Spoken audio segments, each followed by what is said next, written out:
r/AskReddit by Redmond ETS. What crime was so brutal you get chills just thinking about it?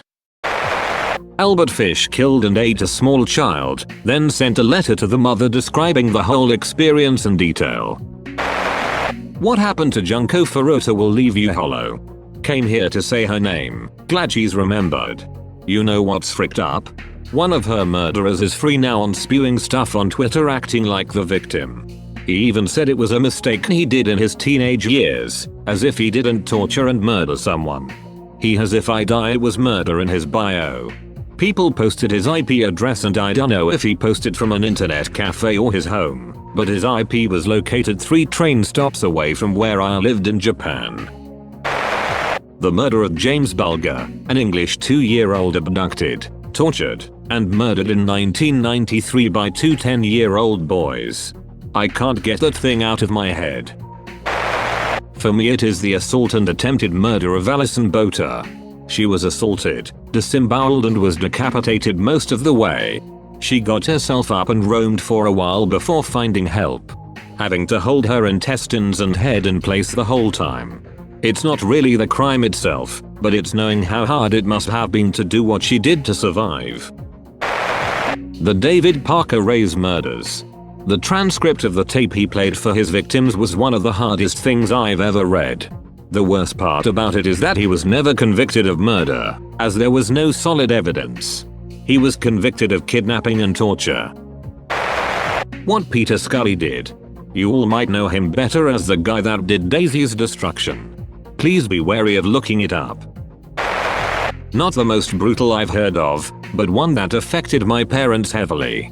In Pennsylvania 20-ish years ago, a man had his head blown off on live TV. 2 bank robbers put an explosive collar on a friend's neck, then made him rob a bank or they'd blow him up. Police catch and begin to arrest him, but he warns police about the bomb. Police wait for a bomb squad and orders on what to do. Reporters show up and start recording. Then the 2 robbers see their friend on the news and hit the detonator before he gives them away. The entire career of Albert Fish. I sent this somewhere else but I'm copying and pasting. Junko Furuta. She was raped, tortured, and beat by a group of teenage boys. They even invited other boys and men to come and rape her. The boys inserted things like matches and rods into her anus and vagina and force-fed her. They mutilated her so horribly that they even lost interest in her. And they killed her. One of the boys lost a game of mahjong and decided to take it out on Junko. They killed her by setting her on fire and dropping an iron exercise ball on her stomach. And then they disposed of her by putting her limp body into a drum they filled with cement. I swear this case is the most horrible thing I've ever read. It makes my stomach twist. And not only that, the Wikipedia version, where I got most of this from, is watered down. Watts family murders. The most chilling part, for me, was when he went on television in between the murders and the discovery of the bodies and begged for the killer to come forward. The Nigerian death factory. Absolutely horrendous what we humans do to each other for money. Such vile inhumane scum. I just watched a video about it and that's just horrific. It honestly sounds like that the police were in on it by how they just demolished the building and didn't seem to care. I know this is bland, but Ted Bundy, how the hell did he manage to get away with 99% of the murders he committed? The Vegas shooting. It's hard to imagine being in a killing field. I wouldn't know where to hide or run. Stuff like that creeps me the F out because nutbags seem to be everywhere. The Dardeen family murders wife and son beaten brutally to death. The wife was pregnant at the time and the beating was so bad she went into labor during and the newborn was beaten to death too. The husband was originally the suspect, then they found him dead in a field with his genitals mutilated. What's worse is nobody to this day knows who did it. Tommy Lynn Sells confessed to it but there's a lot of doubt to that claim.